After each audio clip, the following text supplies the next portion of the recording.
Nous sommes très heureux d'être avec vous encore ce matin de dimanche en ce culte. Que la grâce et l'amour de Dieu soient avec chacun d'entre vous au nom de Christ Jésus.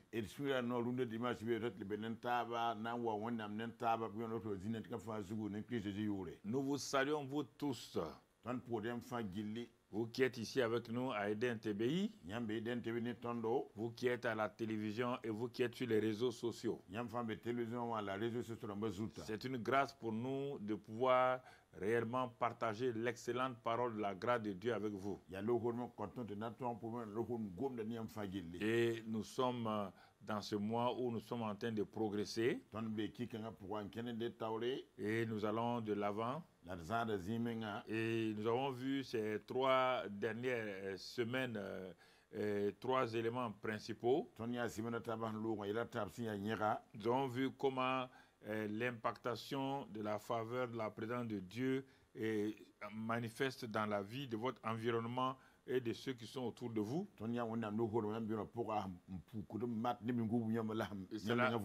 Cela a été le cas de Joseph. Et si vous avez pris cela, vous avez regardé. Et comment aussi Joseph a évolué, nous avons fait cela le mercredi passé.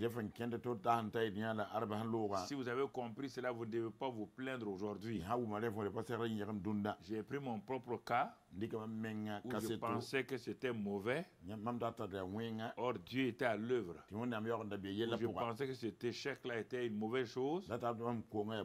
Or, c'était la voie de passage que Dieu me frayait pour aller vers ma destinée. Alors, si vous avez compris ce que Joseph a vécu et mon petit témoignage que je vous ai donné, il devait sortir de la dépression, de la force dépression dans laquelle vous vous trouvez.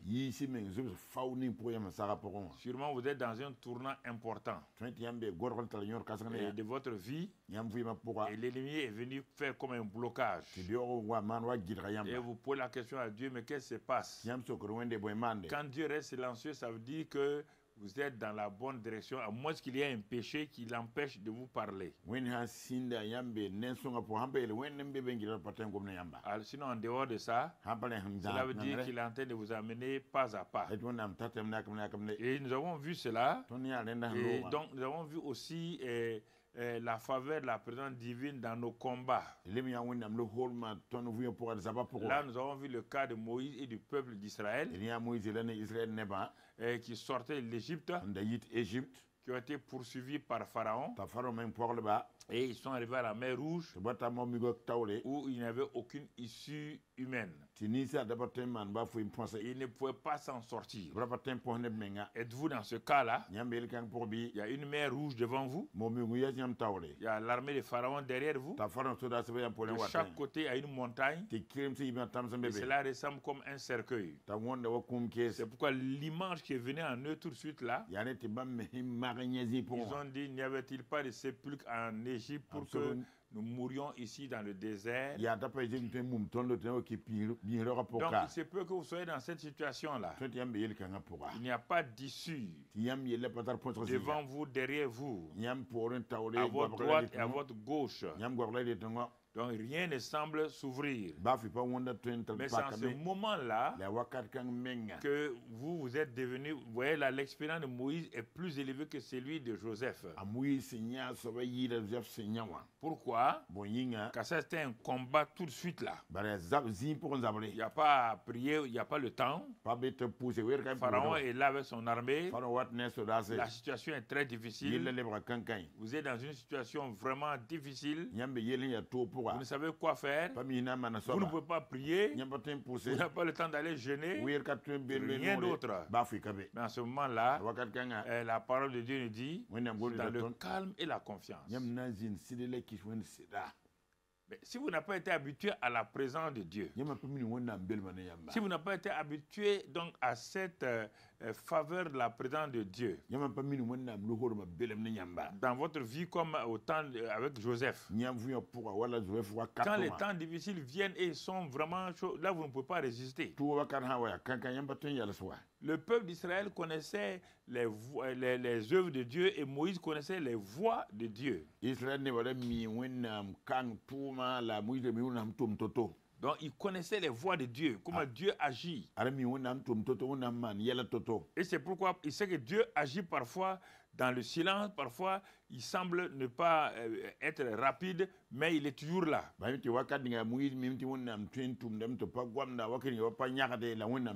si vous êtes un chrétien vraiment cocotte minute, vous êtes tout le temps pressé. Il faut que Dieu fasse ça. Dieu n'est pas comme ça. Il n'est pas votre petit garçon de course. Et c'est pourquoi vous perdez vos batailles. Vous n'avancez pas. Vous voulez mettre pression sur Dieu. Aucun homme peut mettre pression sur Dieu. C'est quand le peuple a crié, ils ont élevé la voix. Moïse était imperturbable. Il est resté tranquille. Il continue à crier seulement. Les cris ne vont pas vous libérer de la main de Pharaon. Il dit, mais vous avez levé les yeux. Qu'avez-vous vu? Ils ont dit, nous on a vu Pharaon. On a vu la poussière des chars de Pharaon. On a entendu les bruits des chars de Pharaon. Ah bon? Il n'y a rien d'autre? Non, Moïse, il n'y a rien d'autre. Mais pourtant, moi je vois la poussière, je vois les chars, mais ce qui est plus réel pour moi, la présence de Dieu est là. Et c'est pourquoi il dit, ne craignez point, restez en place. Car la délivrance est là. Les Égyptiens que vous voyez là, vous ne les verrez plus. La délivrance sera donnée par Dieu en ce jour-là. Ici, quelqu'un ne peut pas dire ces paroles s'il n'a pas été habitué à la présence de Dieu comme le temps de Joseph. Joseph a été habitué à la présence douce de Dieu. Quand rien ne va, il savait que Dieu est là. Maintenant, quand les choses difficiles arrivent, il a été entraîné. Personne ne peut être champion du monde s'il ne s'est pas entraîné dans son village ou dans sa ville avec des petites courses. Ce n'est pas le jour du championnat du monde que tu vas être vainqueur. Il faut habituer tes muscles. Il faut accélérer et apprendre des choses avec ton entraîneur. Et le jour où vous allez apparaître, tu as déjà quelque chose, une expérience avec toi. Ce n'est pas en allant jeûner, prier rapidement. Non. Frère, quand je vous dis ça, je vous le dis et je vous répète. Ça ne marchera pas. Et vous le faites, ça ne marche pas, vous ne vous arrêtez pas. Ah oui, non. Mais un homme qui est pris en otage, on va le prier, mais on va le prier dans l'agitation. Alors qu'on vous dit que c'est dans le calme et la confiance que sera votre délivrance, que sera votre libération, dans le calme et la confiance. Ce ne sont pas les cris. Moïse a dit, calmez-vous, ne craignez pas. On va aller, Dieu est déjà sur place. Ou vous dites que Pharaon approche. Moi je vous dis, Dieu est déjà en place. Il est là. Pourquoi vous voulez? Il est déjà là. Vous voyez Pharaon arriver. Mais Dieu est déjà sur place. Voici toute la question. Alors nous sommes restés sur ça pendant ces 2 semaines-là. Et aujourd'hui, la 3e semaine donc, de ce mois d'octobre-là, on va voir la faveur de la présence de Dieu dans notre maison. Voilà. On va venir au niveau domestique. Voilà, c'est ça. Vous voulez faire des choses au dehors, venons dans la maison maintenant. Et je voudrais que toute personne, si vous êtes mari et femme, ça vous concerne. Si vous êtes des enfants aussi, ça vous concerne. Si vous êtes enfant, vous êtes dans la maison de votre père. Si vous êtes marié, vous êtes dans votre propre maison. Donc, personne n'échappe ici à ce message d'aujourd'hui. Vous avez une maison. Et nous allons voir, est-ce que la faveur de la présence de Dieu dans votre maison est-elle une réalité? est-elle une réalité? Alors, bien aimés frères, on va lire dans Zacharie 12, verset 10. Zacharie 12, verset 10. La Bible dit, alors je répandrai sur la maison de David et sur les habitants de Jérusalem un esprit de grâce et de supplication. Je répandrai sur la maison de David et sur la maison des habitants de Jérusalem. Ce n'est pas la maison du roi seulement. Ah, oui, mais le roi, il est béni, il est loin. Non. Dieu ne peut pas répandre l'esprit de grâce sur la maison du roi, sur la maison du pasteur, et laisser les chrétiens ou les citoyens du pays. Je répandrai. C'était la grande promesse. Je répandrai. Vous entendez ce mot-là? Et quand il a dit je répandrai là, les gens étaient là, ils regardaient. Cette prophétie-là, si vous allez dans Acte 2, à travers Joël 2, et cette prophétie a été répétée par Joël. Dans les derniers jours, je répandrai de mon esprit sur toute chair. Et cela a été accompli donc dans Acte 2. Quand le Saint-Esprit a été répandu. Pierre dit il a été répandu comme vous le voyez et l'entendez. Et il est dit dans Acte 2, verset 17. Dans les derniers jours, dans les derniers jours, dit Dieu, je répandrai de mon esprit sur toute chair. Ouais, c'est plus précis maintenant. Dans Zacharie, la maison de David et les habitants de Jérusalem. Ah, je te connais. Tu vas dire, ah ben ça, on parle des Juifs. Mais ici, on dit quoi? Je répandrai mon esprit sur toute chair. Toi, tu es quoi? Toi, tu n'es pas chair, hein? Hein? Tu es caoutchouc. Ou bien? Tu es caoutchouc? Sur toute chair. Toute chair. Tu entends? Toute chair. Tout le monde est concerné. Le jour de la Pentecôte, tous ceux qui étaient là, mon frère, et qui ont accepté Jésus là, les 3000 là, ils ont tous reçu. Pierre dit, la promesse est pour vous. Et pour vos enfants, vos maisons. Donc, vous comprenez? Important que nous comprenons. Toute chair. Regardons au commencement ce que Dieu a dit à Abraham dans Genèse 12 et au verset 3. Genèse 12, verset 3. Qu'est-ce que Dieu a dit à Abraham? Voilà ce qu'il dit exactement. Il dit, je bénirai ceux qui te béniront et je maudirai ceux qui te maudiront et toutes les familles de la terre seront bénies en toi. Toutes les familles de la terre. C'est pourquoi ça venait tout doucement.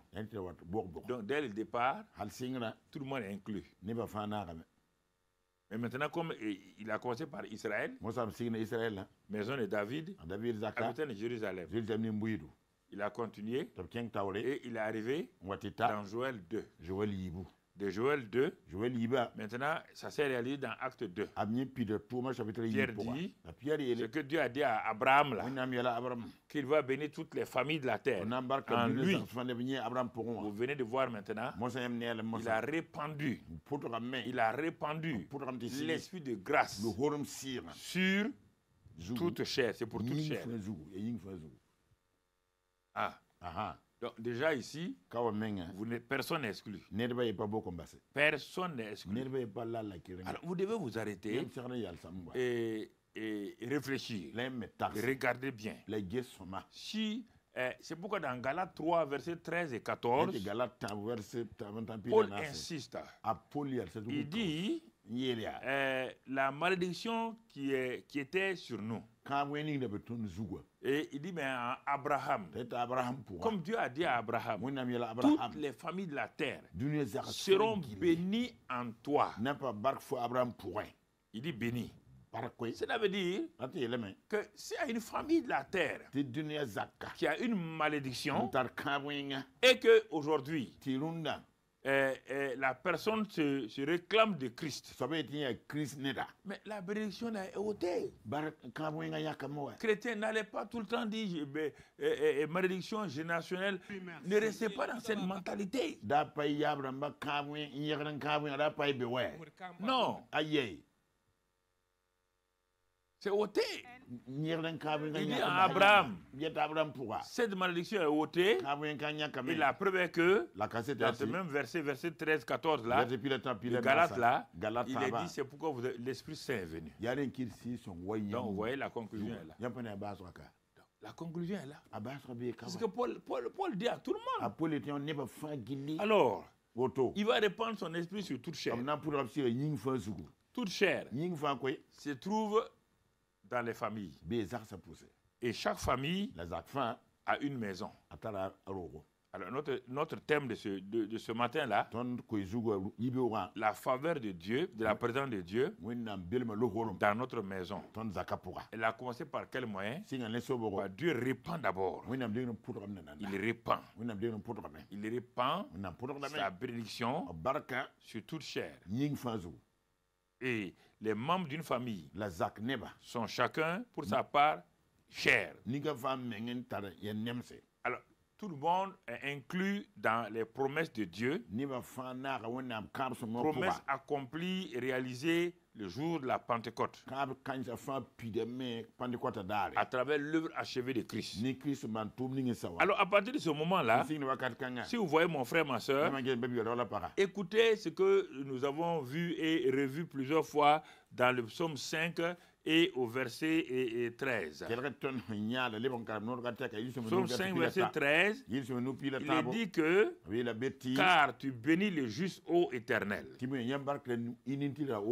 l'entoures de ta grâce comme d'un bouclier. » Alors, l'esprit de grâce est répandu. Et à cause de cela, vous qui êtes en contact avec moi là, écoutez-moi. Il faut que vous repoussez ces pensées négatives qui s'imposent à vous, qui s'imposent à vous, qui s'imposent à vous. L'esprit de grâce a été répandu. Vous avez reçu le Saint-Esprit. Dès le jour où vous êtes devenu chrétien, l'Esprit de grâce est venu en vous. Et qu'est-ce qu'il te dit? Là où il y a l'Esprit de grâce, mon frère, ma soeur, la bénédiction de Dieu est là.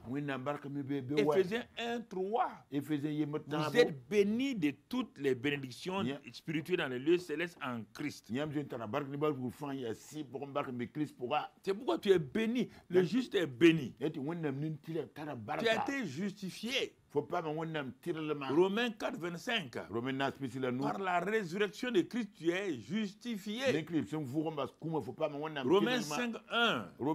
Étant justifié, tu as la paix avec Dieu. Ayant la paix avec Dieu, Romains 5:5. Le Saint-Esprit a répandu en toi l'amour de Dieu. Et à cause de ça, il dit ici, Dieu t'entoure de sa faveur divine. Il t'entoure de ta faveur divine. Une autre fois, on va voir ça avec le cas de Job.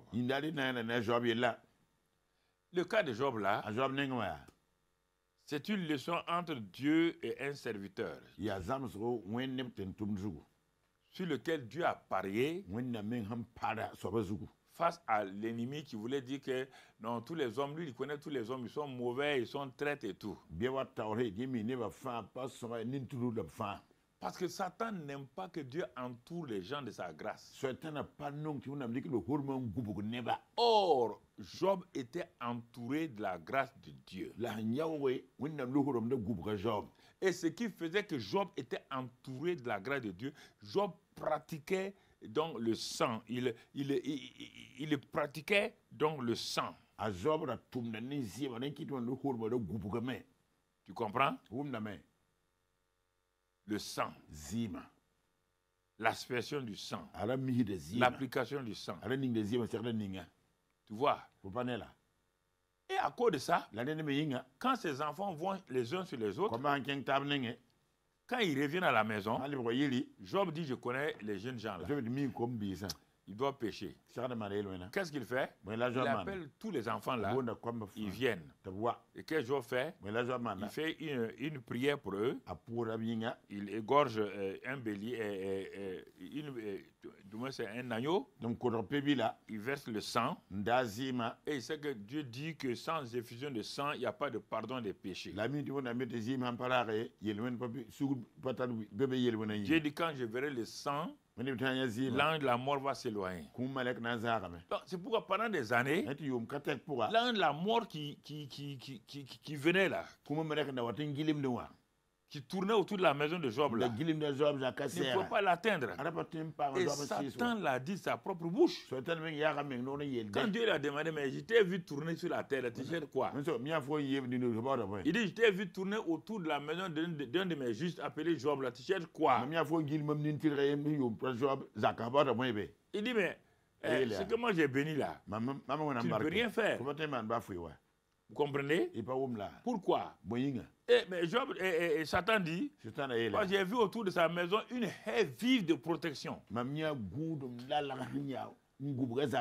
Dieu dit c'est normal. Le gars pratique donc le sang. À cause de ça, il y a une haie vive par le sang de Christ autour de lui. Et tu ne peux pas l'atteindre. Tu ne peux pas l'atteindre. Impossible. Donc vous voyez, la pratique du sang, c'est-à-dire l'invocation du sang,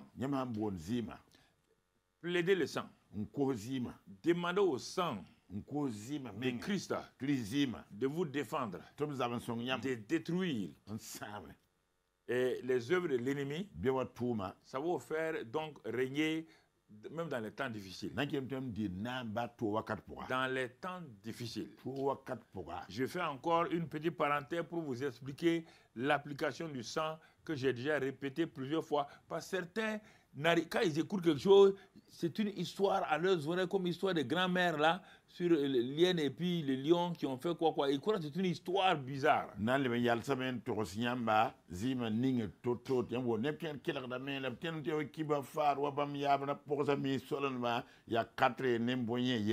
Premier témoignage, un pasteur qui est parti prêcher dans un pays d'Afrique du Nord il y a un peu longtemps. Il y a quelqu'un qui a décidé de le tuer. Parce qu'il est venu pour prêcher Jésus. Ah non, lui il dit que ce n'est pas normal qu'il vienne prêcher Jésus dans ce pays-là. Je tais le nom du pays, mais ce n'est pas normal. Et il a décidé de le tuer. Il a dit à un ou deux de ses camarades de venir. Quand le pasteur a fini, et son hôtel se trouve à 1 ou 2 kilomètres du lieu de la croisade. Le pasteur marche, c'est pas comme aujourd'hui, les pasteurs sont entourés par sécurité et tout, mais non. Mais lui, il marchait, il prenait sa Bible, il marchait.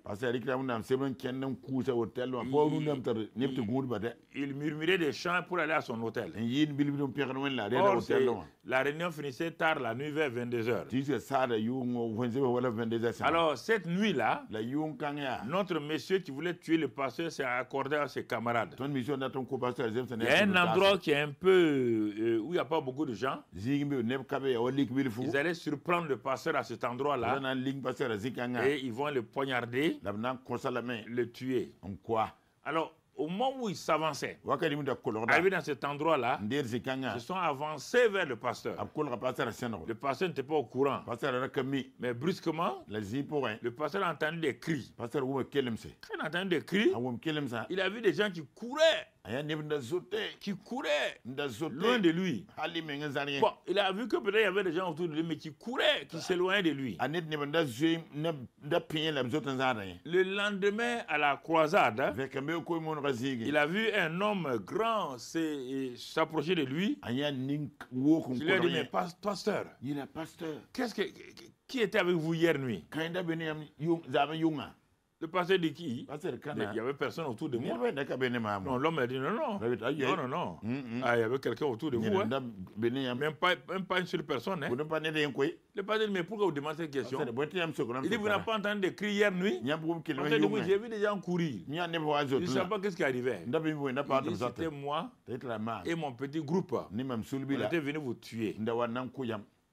Mais quand on s'est approché, à environ 3-4 mètres là, brusquement, ils ont vu des géants, tout blancs, avec des épées flamboyantes. Les épées là brillaient autour de vous.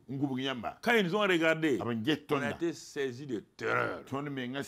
C'est pourquoi on fuyait ainsi. Le pasteur a ri. C'est écrit dans les psaumes là, l'Éternel campe autour de ceux qui le craignent. Il dit parce que chaque jour, quand je bouge, je sais dans quel pays où je suis. Je sais qu'en prêchant Jésus ici, je vais déclencher des réactions négatives. Donc avant de bouger, pour aller au lieu de la croisade, je plaide les mérites du sang de Jésus. Je mets le sang de Christ Jésus. Je demande au sang de Christ Jésus de me justifier, de me protéger, et que le sang plaide, que le sang crie contre toute personne qui est vraiment hostile. Et c'est ça qui a fait que ce sang-là ayant crié comme cela, les anges ont apparu. Et cet homme-là, l'homme là s'est converti. Deuxième cas que je vous ai raconté, c'est encore dans le désert, dans les pays nordiques là. Et donc un commerçant chrétien voyageait à dos de chameau pour aller de ville en ville, de village en village. Pour vendre le sel, vendre beaucoup de choses. Et puis, comme c'était en plein désert là, il y a une bande de grands bandits, de gangsters qui les ont repérés et qui disent ils vont les attaquer. Alors, mais pourtant, ce commerçant-là, il avait au moins 10 serviteurs avec lui, avec des chameaux. Chaque nuit, ils mettent les chameaux là en cercle comme cela pour faire un cercle autour d'eux. Et puis ils dorment au milieu donc des chameaux là. Mais ce n'était pas ça son secret. Comme il était chrétien, dès le début de sa vie chrétienne, Dieu lui avait appris à voir qu'il y a la puissance de protection dans le sang de Jésus.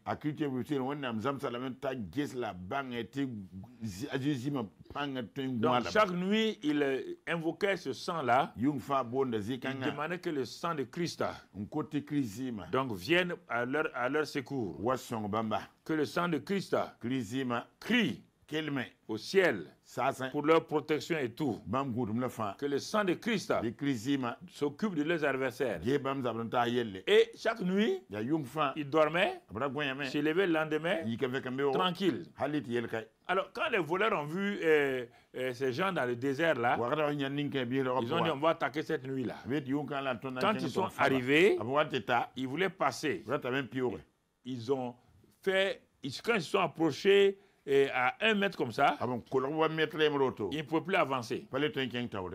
Et de façon curieuse, ils ont dit mais comment ça? Ils ont touché, il y a un mur invisible qui entourait donc le commerçant là, et puis ses serviteurs. Ils ont fait cela pendant des jours.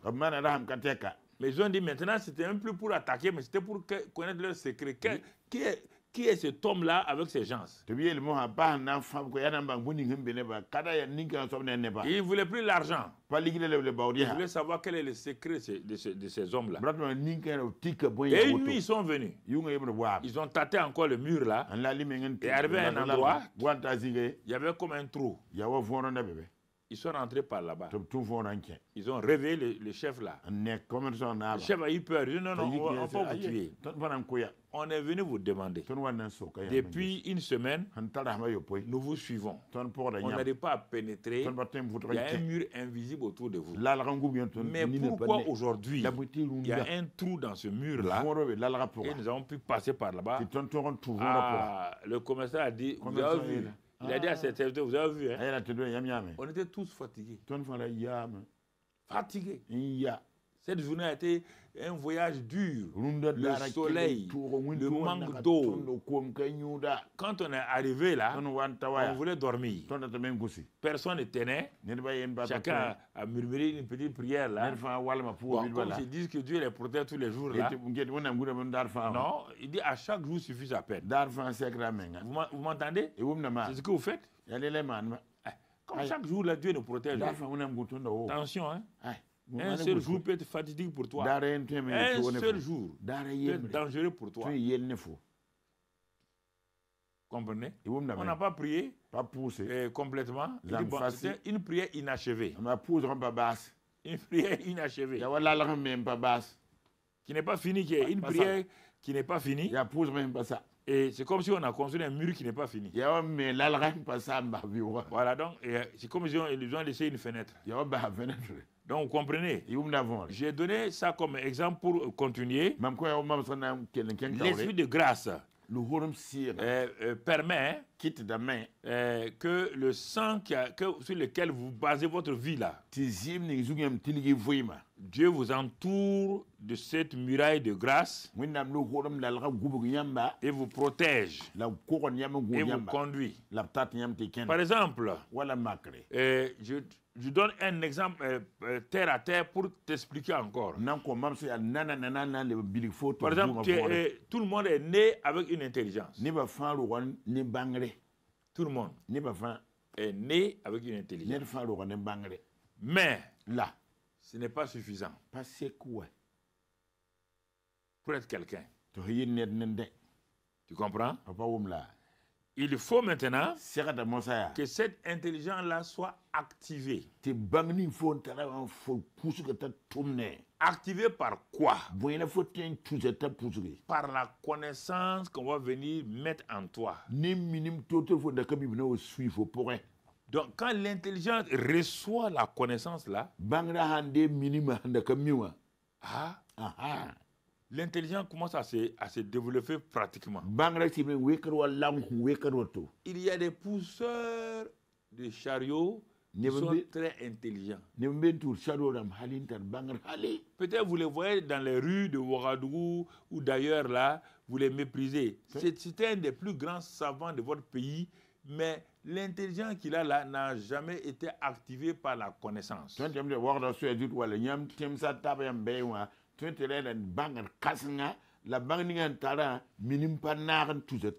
Parce que ses parents ne l'ont pas mis à l'école ni lui donné une connaissance. L'intelligence toute seule ne suffit pas. C'est pourquoi Dieu a lié les trois. Il a dit la sagesse, l'intelligence et la connaissance. Il a dit que lui, il a travaillé ces trois-là. Il a dit, celui qui veut construire sa maison, on va voir ça, Dieu voulant, le mois prochain, le mois de novembre. Celui qui veut bâtir sa maison a besoin de la sagesse. Donc, la sagesse avec l'intelligence et la connaissance. Mais déjà ici, là, nous allons rester seulement sur la faveur de la présence de Dieu dans notre maison. Alors, voici un enfant, deux enfants qui sont nés au village. Les deux ont des quotients intellectuels très élevés. On met un à l'école, l'autre on ne le met pas à l'école. Au bout de 30 ans, l'autre était un grand savant. Mais son savant jumeau là à la maison et au village. Il est devenu, je ne sais pas moi, peut-être forgeron au village, ou il est devenu menuisier, ou il est devenu tailleur.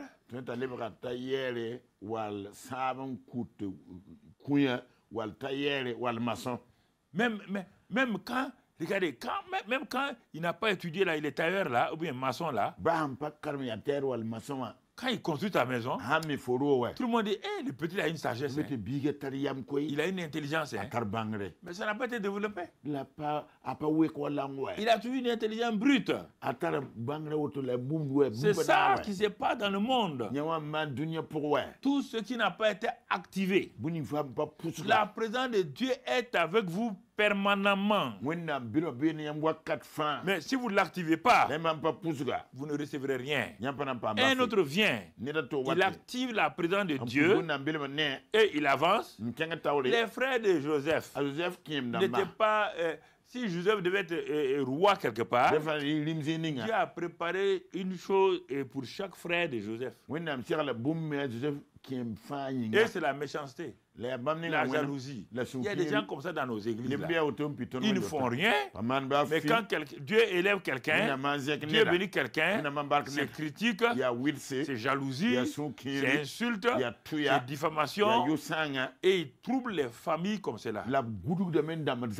Et les enfants qui sont même troublés par les mensonges des gens, et c'est dommage que des enfants d'une famille soient troublés par les mensonges de quelqu'un. Vous ne vérifiez pas si c'est vrai ou pas.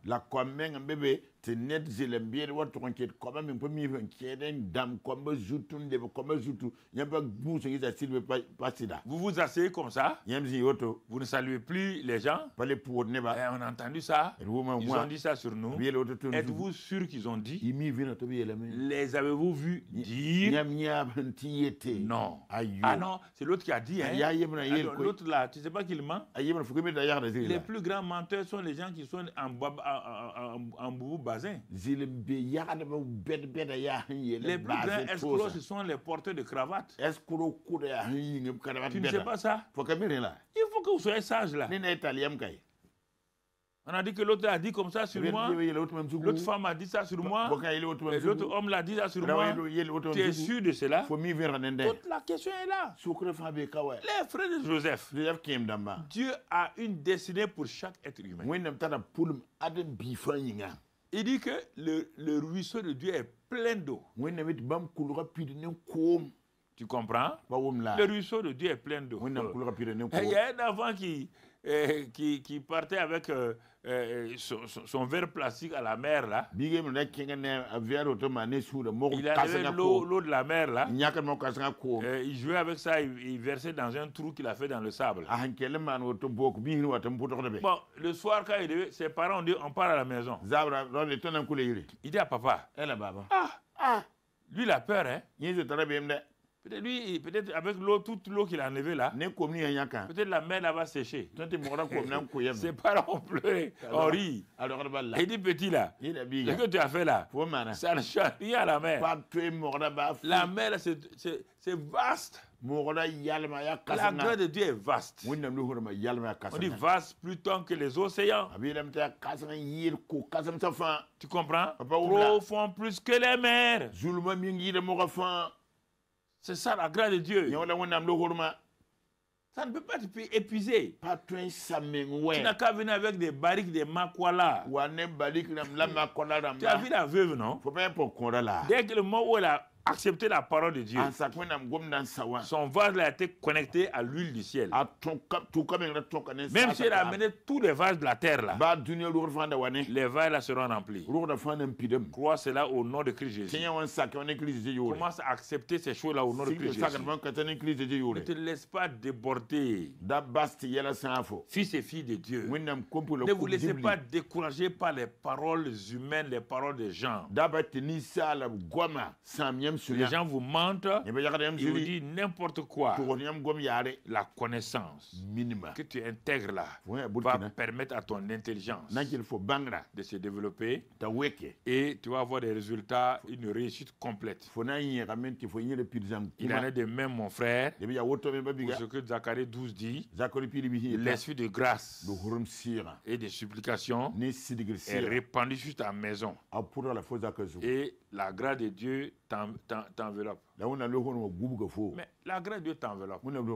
L'esprit de Dieu est répandu. Mais ça, c'est C'est ce que tu as reçu. Ya de la folie là. Mais et ça marche. Le ninga kende me. Il faut activer. Le ne faut pousser là. C'est ça. Ya le ndawa. Il faut activer.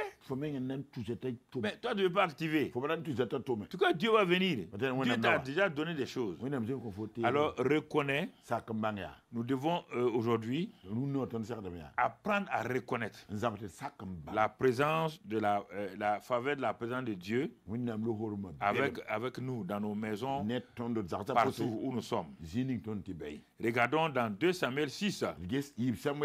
Dans 2 Samuel 6, on va apprendre déjà dans l'Ancien Testament comment la faveur de Dieu agissait, et tu vas comprendre ça.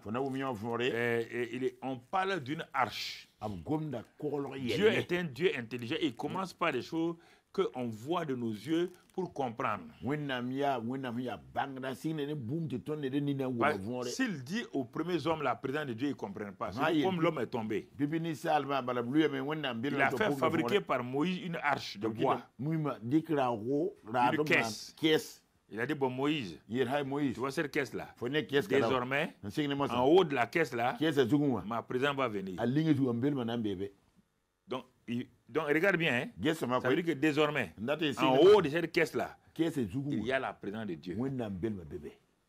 Dieu veut frapper notre imagination. Donc chaque fois que tu vois cette caisse-là, si tu regardes en haut là, même si tu ne vois rien, Dieu est là-bas. Nous sommes très heureux d'être... Moïse a dit, hein? Le grand Dieu là, oui, lui il est là-bas. Ça veut dire que l'arche là, il ne faut pas toucher comme ça. Il ne faut pas l'approcher comme ça. Voici comment on doit prendre l'arche. Voici comment on doit, avec l'arche. Bon, un jour, des ennemis sont venus, des Philistins, au temps de Samuel. Donc, ils ont vaincu le peuple de Dieu. Et ils ont pris l'arche là. 2 Samuel 6, donc verset 1. D'abord on va voir 2 Samuel 6, d'abord le cas de David. Il rassembla encore toute l'élite d'Israël au nombre de 30 000 hommes.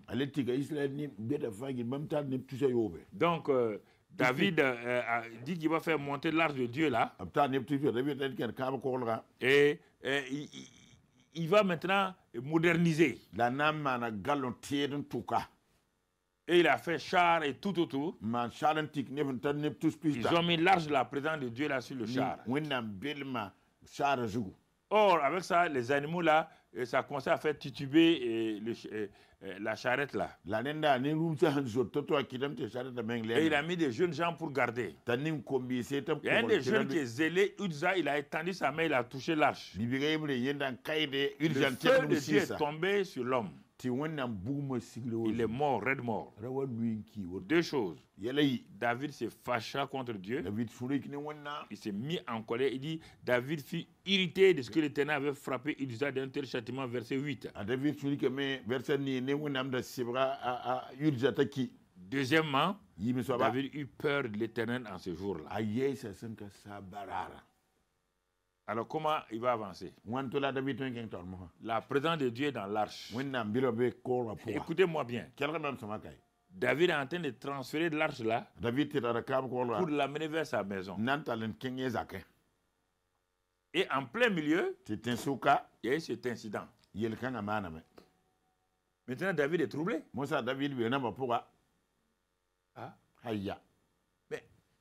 il est troublé, il est en colère.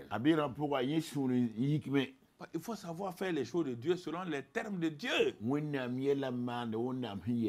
avait dit seulement appelle les Lévites kéatites là. Ils vont prendre l'arche là sur leurs épaules tranquillement. Non, lui dit comme Dieu m'a béni, j'ai beaucoup d'argent. Vous ne pouvez pas changer les choses de Dieu, les lois spirituelles de Dieu.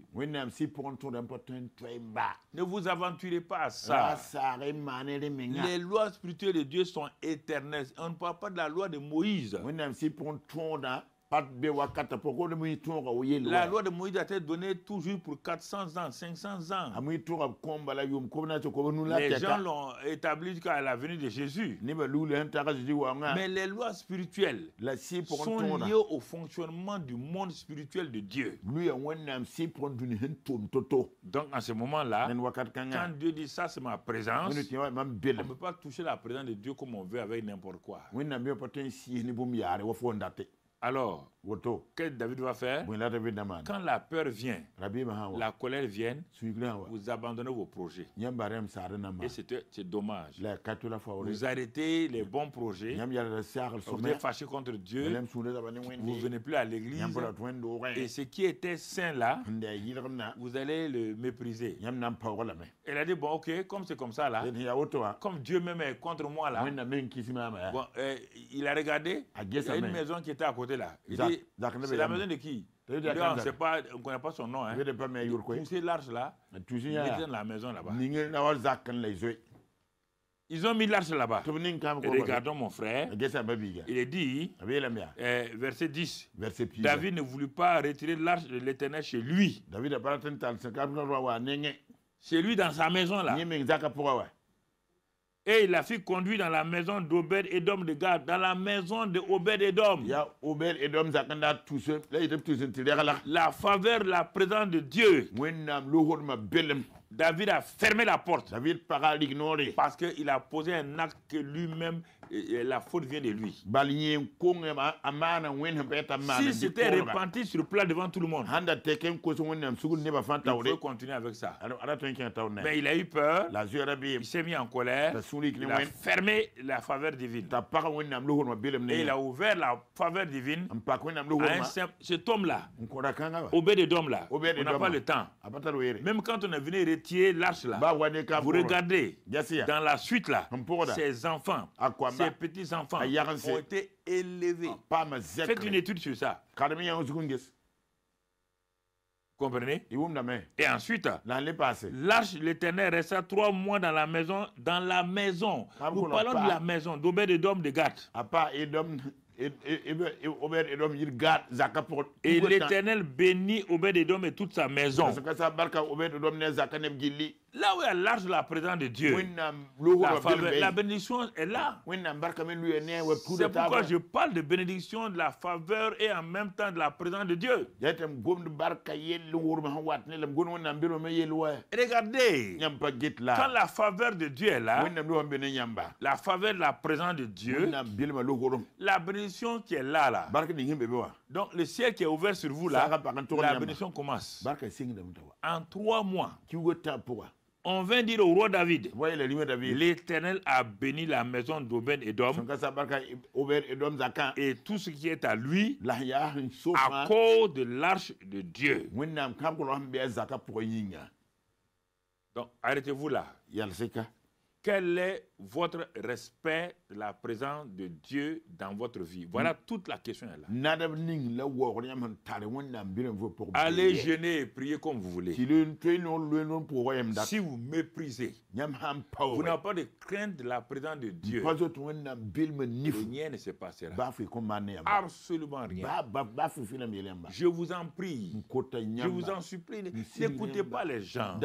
Quand on prêche, les gens disent ceci là, ils mentent. Ceci là sont des faux pasteurs. Ceci là sont ceci ou cela. Mon frère, ma soeur, j'ai ma Bible ouverte devant moi. J'ai pas autre chose. Hein. Je n'utilise pas des livres. Ma Bible est devant moi. David s'est mis en colère. Il a eu peur. Il a fermé la porte de la faveur divine. La faveur divine est liée à la présence de Dieu. Mais un simple citoyen, il n'est pas sacrificateur. Il n'est pas prophète. Il n'est pas roi. On met là chez lui. Ce qui importe là, je vous ai dit, c'est la présence de Jésus. On a mis l'arche là-bas. Mais l'arche produit des choses. Ce n'est pas des techniques. La présence de Dieu, honorez-la. La crainte de Dieu vous ouvre les portes. Mais si vous pensez que vous pouvez vivre comme vous voulez, vous promenez de prophète en prophète, allez-y, et vous critiquez les gens. Votre vie est bloquée. La vie de David était bloquée. Et le prochain roi d'Israël était Obed-Edom. Mais ceux qui aiment David là sont venus dire, hey roi, ta royauté là, ton onction là, ça dépend de la présence de Dieu. Or, la présence de Dieu est chez Obed-Edom. Ton onction te sert à quoi? Tes prières te servent à quoi? La présence de Dieu n'est pas là. Il est parti ramener la présence de Dieu. Il est parti ramener ça. Donc, vous voyez, frères et sœurs, c'est des choses importantes. Dans 1 Samuel 5, vous voyez la présence de Dieu là. Quand on vous dit ça là, la présence de Dieu est en vous. Vous êtes le temple du Dieu. Vous êtes le temple de Dieu. Vous êtes la maison d'habitation de Dieu. Et donc, respectez. Regardez encore, maintenant, cette fois-ci, la présence de l'arche de Dieu chez les adversaires. Ce que la présence de Dieu, l'arche l'a fait devant vos adversaires. Quand vous laissez la présence de Dieu face à vos adversaires, ce que ça va faire. 1 Samuel 5:1. Les Philistins prirent l'arche de Dieu et la transportèrent d'Ebenezer à Asdod. Après s'être emparés de l'arche de Dieu, les Philistins la firent entrer dans la maison de Dagon et la placèrent à côté de Dagon. Et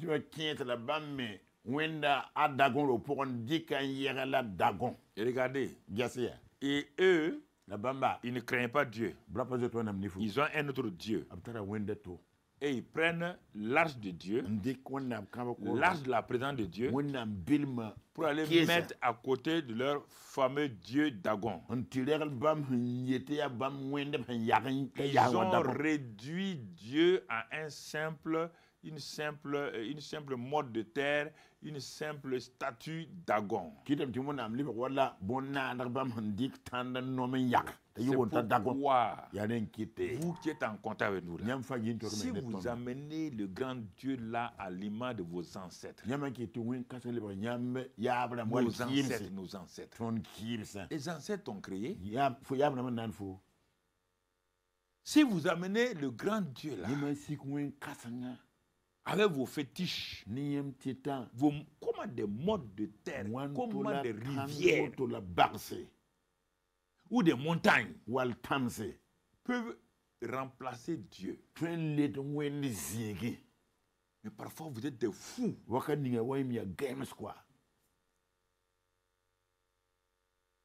La présence de Dieu. Ils ont pris, ils ont allé mettre là-bas. Le lendemain, quand ils sont levés de bon matin, ils trouvaient Dagon étendu la face contre terre devant l'arche de l'Éternel.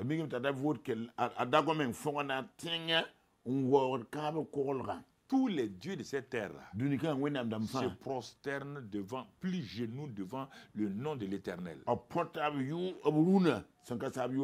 Il n'y a pas ce qu'on a. Vous pouvez appeler Dieu comme vous voulez. Mettez-le là où vous voulez. Ils vont plier genoux devant le nom de Jésus. Tout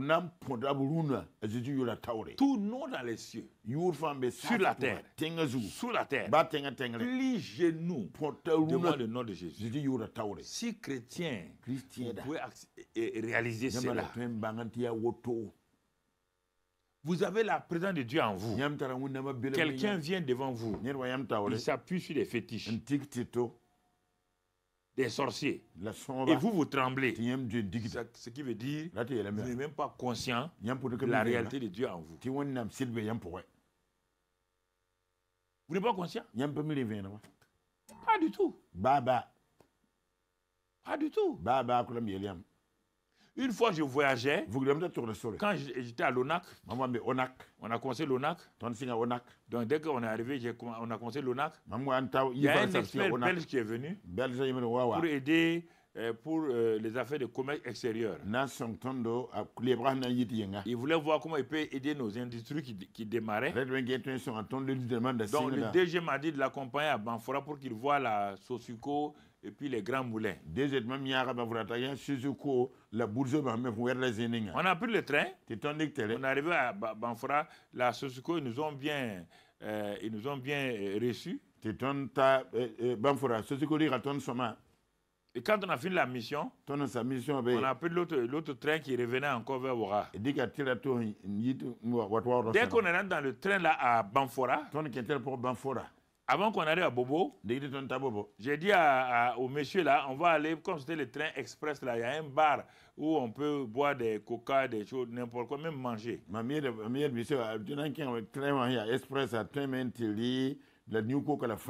J'ai dit on va aller là-bas, comme ça on va s'asseoir. Là-bas, c'est un peu climatisé, comme ça, qu'on va arriver à Ouaga. On est parti là-bas, on s'est assis. Bon, on était en train de boire et échanger. J'ai vu un monsieur qui est passé dans le couloir là plusieurs fois. À la fin, j'ai vu qu'à un moment donné, c'est à moi qui voulais parler. Alors, je lui ai dit, monsieur, il y a quoi? Il dit non, que lui veut me parler. Je me suis levé. Et je l'ai écouté. C'était un Ivoirien. C'était un Ivoirien. Il me dit, vous êtes qui? Il dit, je suis qui comment? Il dit non, lui il est assis dans son wagon là.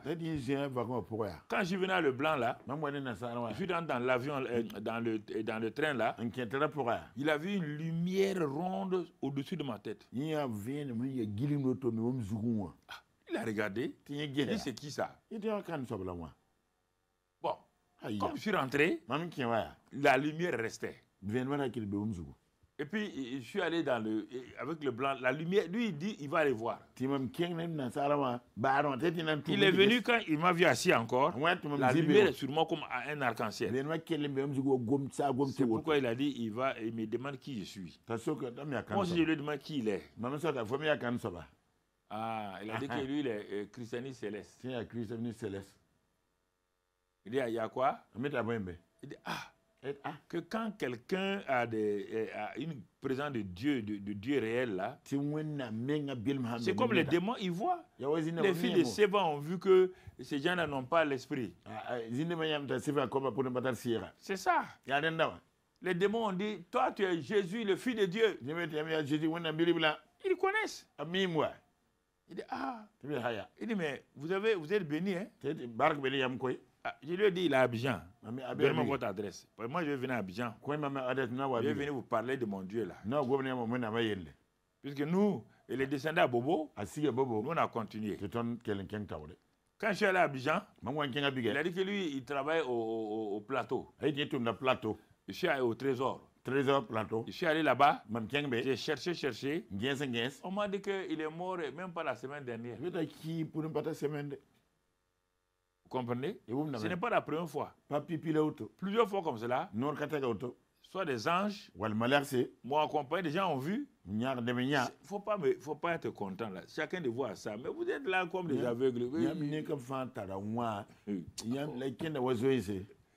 Personne n'est spécial. Et vous parlez au Woba. Votre ange l'a dit, on va s'éloigner de lui, sinon on va le frapper. Dieu va nous créer des problèmes. Regarde comment il est. Il parle Woba comme ça.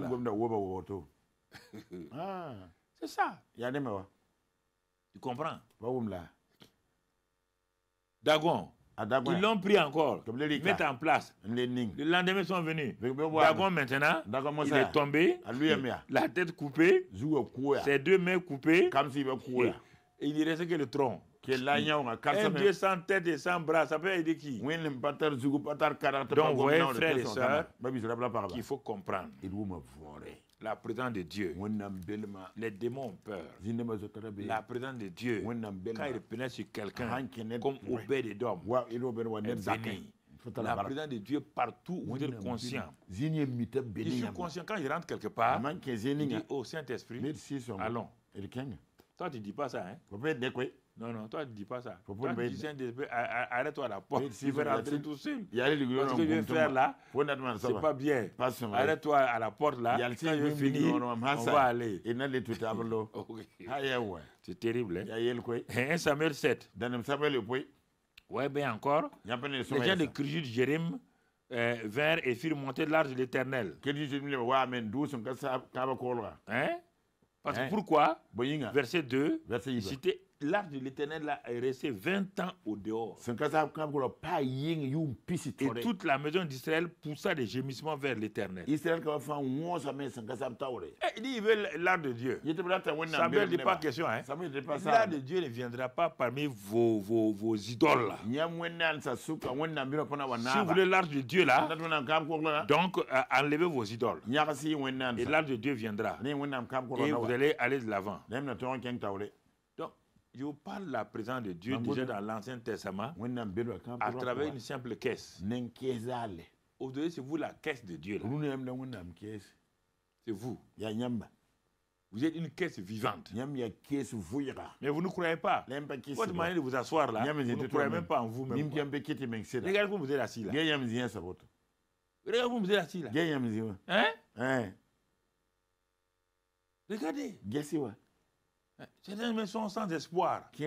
Quand tu regardes leurs yeux là, il n'y a même pas d'énergie là-dedans. Ils sont assis sur le dehors. Ils attendent quoi, on ne sait pas. Alors, l'esprit de faveur divine a été répandu sur nous en tant que maison de Dieu. Nous, on n'est pas la maison de David. Nous sommes la maison même de Dieu par Jésus-Christ. Donc, l'esprit de grâce a été répandu sur nous sur la base de l'œuvre achevée de Christ. Mon frère, ma soeur, nous sommes bénis de toutes les bénédictions. Mais pourquoi ça ne fonctionne pas? Chaque fois, je vous dis, vous avez tout ça. Et vous me dites, mais pourquoi ça ne fonctionne pas? Je vous dis les clés, mais vous ne voulez pas. Ok. Je vous donne les clés. Depuis des années, je vous donne les mêmes clés. Vous ne voulez pas. Ok. La faveur de Dieu m'entoure. L'esprit de la faveur et de la sagesse là, qu'on va voir en novembre par la grâce de Dieu. On a besoin de Proverbe 24, verset 3. Proverbe 24 et au verset 3. Regardez ce que la Bible dit. C'est par la sagesse qu'une maison s'élève. Et par l'intelligence qu'elle s'affermit. C'est par la science que les chambres se remplissent de tous les biens précieux et agréables. Ça, c'est ce que nous allons voir, Dieu voulant, en novembre. Mais cela ne peut se faire que si l'esprit de grâce est répandu sur nous pour nous amener à réaliser la présence effective de Dieu en nous et avec nous. En nous et avec nous. Et dans nos maisons, la Proverbe 15, verset 6, qu'est-ce que la Bible dit? Il y a une grande abondance dans la maison du juste. Il dit, Dieu bénit les justes. La faveur divine les entoure. À cause de ça, il y a une grande abondance, des grands trésors dans la maison du juste. Mais il y a du trouble dans les profits du méchant. Mais vous ne croyez pas que vous êtes justifié en Christ. 2 Corinthiens 5, 21, vous êtes devenu la justice de Dieu en Christ. Christ est devenu péché. Comprenez? Maintenant, comment moi je peux donc développer dans ma maison donc cette faveur là pour que ça me fasse beaucoup de bien. Donc le psaume 128. Psaume 128.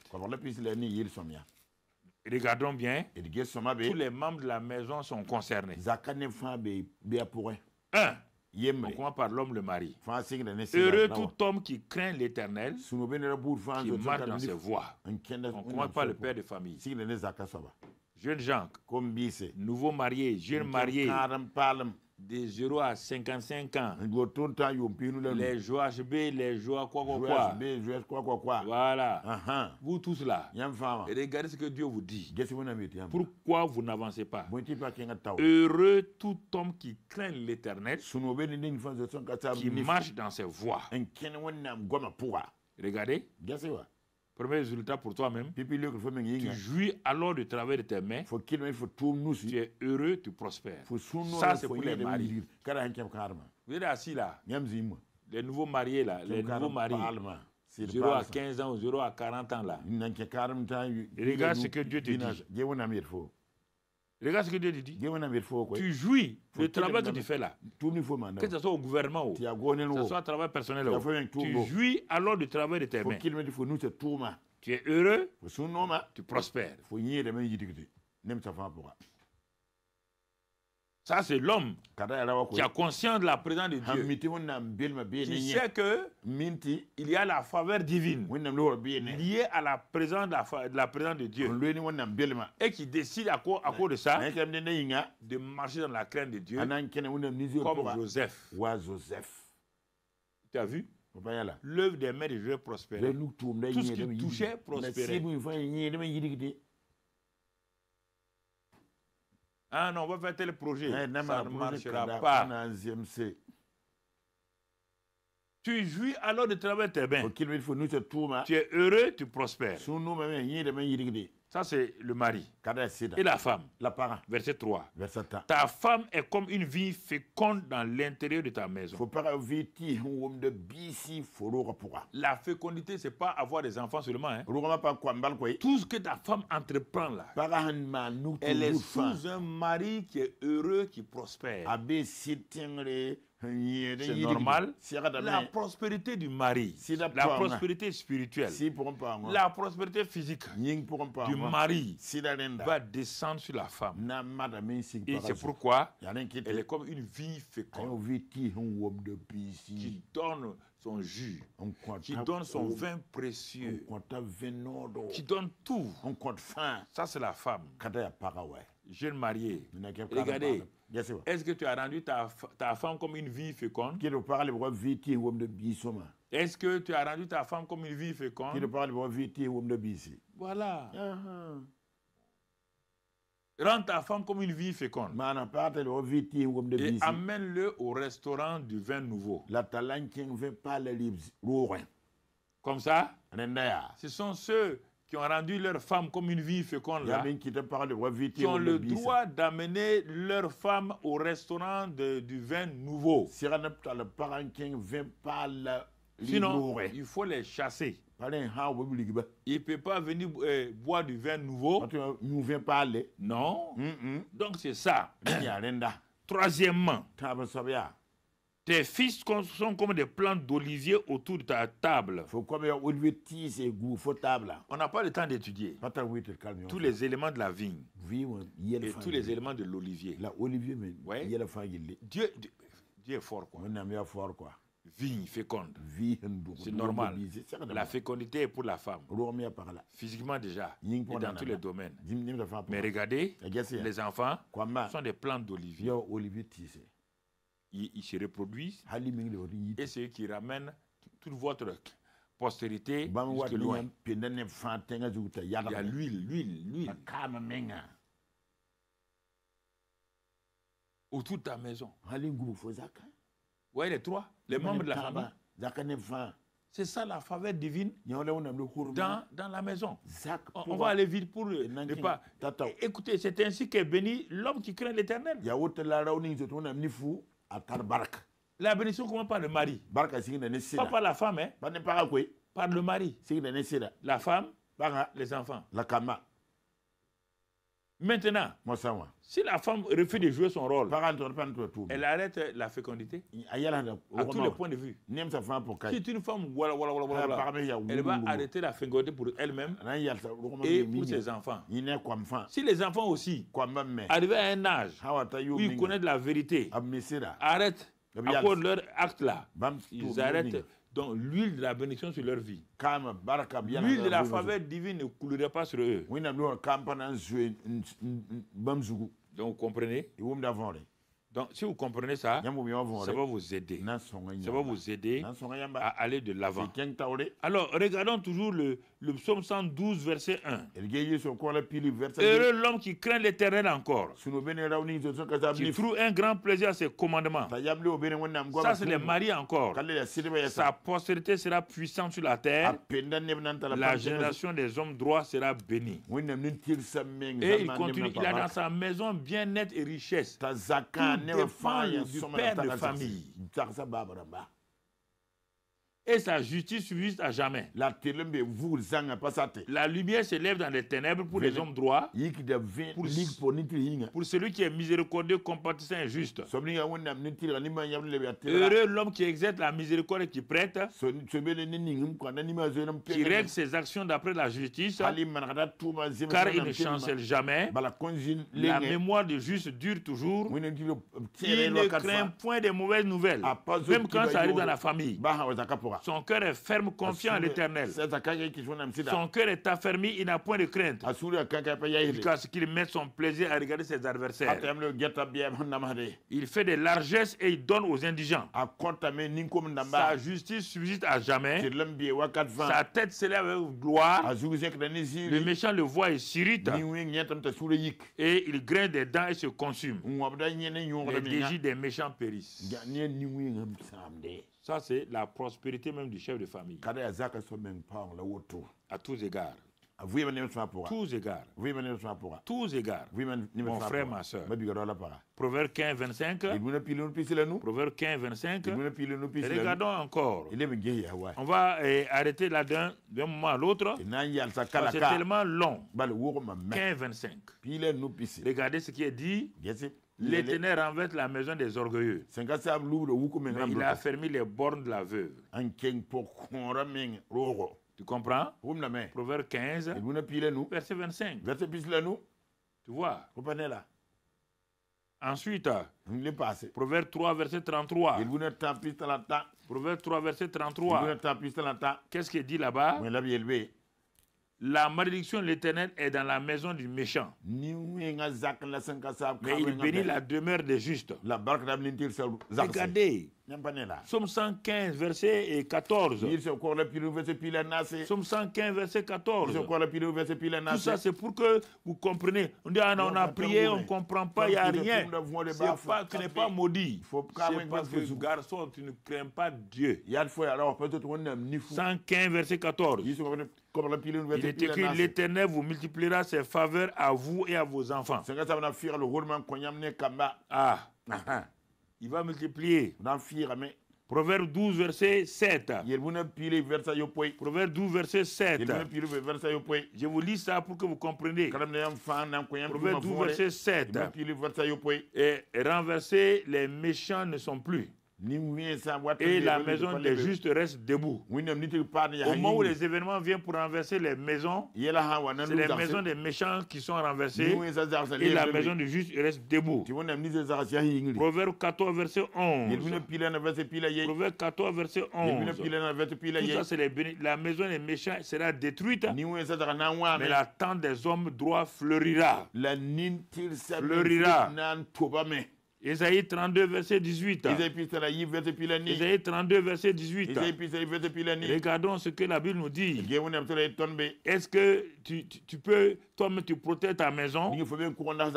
32, verset 18. Et qu'est-ce que la Bible nous dit? 32, verset 18. Mon peuple demeurera dans les séjours de la paix, dans les habitations sûres, dans les asiles tranquilles. Mon frère, ma soeur, et le psaume 91, verset 10. Psaume 91, verset 10. Regardons ce que la parole de Dieu nous dit dans ce fameux psaume-là. 91, verset 10. Regardons attentivement Ce que la parole de Dieu nous dit. Il est écrit là-bas, aucun malheur ne t'arrivera, aucun fléau n'approchera de ta tente, de ta maison. Car il ordonnera à ses anges de te garder dans toutes ses voies. Alors mon frère, tout est dans ta main. Il n'y a rien d'autre. Vous voyez bien? Ta maison là, ça dépend de toi. Ça ne dépend pas de Dieu. Tu as tout entendu, non? Il t'a tout donné, les clés. Va prier, va trouver les prophètes. Le prophète n'a pas ça là. Ça c'est le début. Hein. On est en train de commencer. C'est l'introduction du message là. On n'est pas allé loin. Regardez. On dit, si tu crains, tu es heureux, tu prospères. L'œuvre de tes mains est bénie. Ta femme sera féconde. Tes enfants seront des plants d'olivier. À moins qu'en route là, la femme se rebiffe. Là, elle crée un problème. Les enfants se rebellent. Là, il crée un problème. C'est pour on voit des parents bénis, des papas bénis. On ne voit pas la femme bénie. Parce qu'elle essaie de déconnecter un moment donné. Et on ne voit pas les enfants qui sont bénis. Parce qu'ils sont déconnectés. C'est ça. Mon ami. Il faut prendre ces choses-là au sérieux. Si tu veux transférer dans ta maison la bénédiction dans la maison de ton père, crains Dieu et alors va avec ça. Et Dieu va t'aider. Dieu va te guider. La maison de l'Éternel. Il y a tout. Tout. Vous avez vu? Si vous regardez le psaume 112, le psaume 128 là, si vous mettez ces deux psaumes ensemble, vous allez voir la bénédiction dans la maison du juste. Vous allez voir la faveur de la présence de Dieu dans votre maison. Elle va commencer à agir. Elle va commencer à agir. Et cette présence-là fait que la protection divine est là. Quand on dit ça, les gens croient que ça veut dire qu'il n'y aura pas de problème. Il n'y aura pas d'épreuve. Les gens sont bizarres, quoi. Un homme sans épreuve et sans problème. Ça existe sur la terre. Non. Ça veut dire que dans les temps d'épreuve, tu restes calme. Les Moïse ont travaillé des épreuves. David est venu trouver que toute sa maison, David craignait Dieu. Regardez ce que Dieu a fait. Il craignait Dieu. Mais l'ennemi est venu un jour ramasser tous les gens de la maison de David. Venir ramasser tous les enfants de la maison de David. Tous les enfants. Regardez bien, écoutez-moi très bien. C'est aujourd'hui, j'ai demandé, voilà. On savait que David... non, on savait qu'il est pécheur. Les gens qui cachent le péché là. Épreuve veut dire pour les gens quelque chose de mauvais. On dit que le malheur atteint souvent les justes, mais l'Éternel en délivre toujours. Quand on dit qu'il les délivre là, on n'a pas dit qu'il les délivre à moitié. Il les délivre entièrement. Regardez. Un homme avec ses soldats. Et des ennemis viennent. Les ennemis, c'est pourquoi? L'ennemi vient pour détruire, égorger, et faire du mal. Mais moi, c'est que les ennemis viennent, ils rasent le camp où se trouvent les gens de David. Regardez, pour que vous compreniez. Parce que David comprenait ce que ça veut dire la présence de Dieu. Il craignait Dieu. Ils ont ramassé tout. Ils ont tout amené. Mais quand David est venu, c'était un homme, non? Il a pleuré. Ses soldats ont pleuré. Ses commandos ont pleuré. Ça, c'est l'homme. Quelle que soit la puissance d'un homme, quand un événement arrive dans sa famille, là, l'homme là va pleurer. C'est parce qu'il est un homme. C'est pourquoi Jésus pleura quand il allait donc au tombeau de Lazare. Les gens disent, voilà, on vous a dit, oh. Non, regardez, il dit leur Dieu est comme ça. Et les chrétiens sont intimidés par ces choses-là. Ah voilà, on leur a dit. Voilà. Tout le temps, Jésus. Où est leur Jésus là? Où est leur Jésus là? Vous croyez que les peuples autour là n'ont pas dit, mais David, où est l'Éternel ton Dieu? D'ailleurs, dans les psaumes, David a dit ça. Les gens disent, où est l'Éternel, où est votre Dieu? Dans des situations où les gens posent des questions. David, il va consulter Dieu. Sa force, c'est ça. Il sait une chose, quoi que ce soit que ça advienne, il faut consulter Dieu. Pourquoi? Comment? Pour faire. Il a dit à Sadok d'amener l'Urim Tumim. Il va consulter. Avant de consulter, tout le monde était troublé. L'ennemi a voulu pousser les soldats de David contre lui. David est troublé.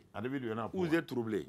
Mais quand c'est comme ça, les gens veulent prendre leur trouble là, aller mettre sur leur chef. C'est à cause du gouvernement. Si dans une église, c'est à cause du pasteur. C'est à cause peut-être des anciens. C'est à cause des diacres. Qu'on est comme si, comme ça. Les gens aiment prendre leur fardeau, aller mettre sur le dos des gens. Voici le vrai problème. Il dit, bon, ok, chef, jusqu'à présent on a cru en toi, mais on voit que tu es quelqu'un qui doit avoir des problèmes. C'est pourquoi si tu vois qu'on a des problèmes, c'est toi. Ils sont allés ramasser des cailloux. Ils ne sont pas convaincus, hein? Mais c'est l'ennemi qui les a poussés. Parce que l'ennemi, c'est que si on détruit David, c'est fini pour tout Israël. Il sait ça? Parfois, l'ennemi vous pousse à attaquer vos responsables. Parce qu'il veut détruire vos responsables par vous. Mais malheur à vous par qui le scandale arrive. Malheur. Toutes les malédictions du monde vont pleuvoir sur vous et votre famille. Il ne faut jamais être le malheur d'un responsable. Sinon, tous les malheurs là vont venir sur toi. Vous comprenez? Mais David, malgré ses larmes là, il est resté intraitable. Imperturbable. Il savait que Dieu est là. Il s'appuya, j'aime ça, il s'appuya sur l'Éternel. Comment quelqu'un peut s'appuyer sur Dieu si Dieu n'est pas réel? Il dit, il est mon rocher, il est ma forteresse, il est mon soutien, il est à ma droite, de qui aurais-je peur? C'est là qu'on a vu David. Il s'appuya sur l'Éternel. Il mit sa confiance dans la réalité de la présence de Dieu. Il ne le voyait pas. Il ne pouvait pas le toucher. Mais il a décidé, dans ce temps très difficile, ce ne sont pas des ennemis, hein? C'est son propre camp qui est contre lui. Ce sont des gens qu'il a élevés, des gens qu'il a vus petits. Il les a élevés, il les a amenés à être des commandos, à être des chefs. Ce sont eux qui se sont élevés contre lui. S'ils sont ses ennemis encore, il peut aller. Mais ses propres enfants qu'il a élevés, les membres de son église qu'il a élevés, c'est eux qui s'élèvent contre leur pasteur. David dit, Dieu, il ne faut pas envoyer la foudre. Hein? Ce sont mes enfants. Ils ne comprennent pas. Ils ont des épreuves, ils ne comprennent pas. Mais comme moi je te connais là, je m'appuie sur toi. Il a dit quand il s'est appuyé sur l'Éternel, les soldats l'ont regardé. Ils ont dit non. C'est le même David là. Il a le même problème que nous. Mais on dirait que quelque chose se passe en lui. Ils ont déposé leurs cailloux. David avait commencé à fuir. Ils allaient le poursuivre. Il ne peut pas fuir laisser ces champions-là. Lui, il les a formés. Ce sont des gens qui tuaient une seule épée, il pouvait tuer 100 personnes. Il ne peut pas échapper. Le Dieu qui m'a délivré de la main de Goliath, de la main de l'ours, de la main du lion, est le même Dieu qui est ici, qui va me délivrer de la main de mes propres soldats. Quand ils ont déposé, David dit maintenant, on va consulter Dieu. Ah. Ils ont dit, ah bon, ouais, ils se sont calmés. Et il va consulter Dieu. Hein. Chaque fois qu'il a dit consulter Dieu, dans ses combats, on a vu Dieu venir. Il amène l'éphod. Il consulte. Dieu, est-ce qu'on doit les poursuivre? Si on les poursuit, est-ce qu'on les atteindra? Dieu a répondu oui. Oui. Oui.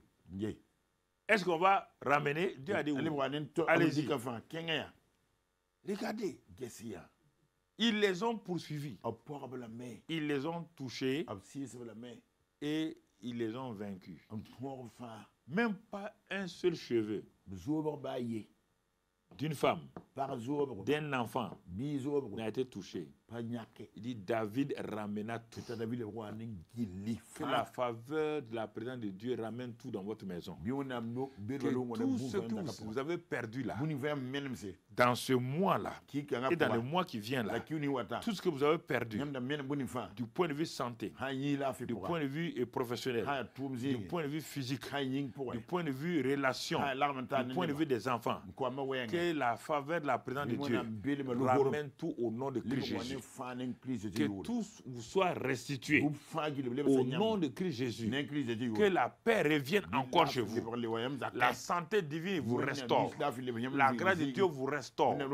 La bonté de Dieu vous restaure. Que l'œuvre de vos mains prospère. Que tout ce que Satan avait volé de vos mains là prospère encore. Et que vous jamais vous ne soyez en manque de quoi que ce soit.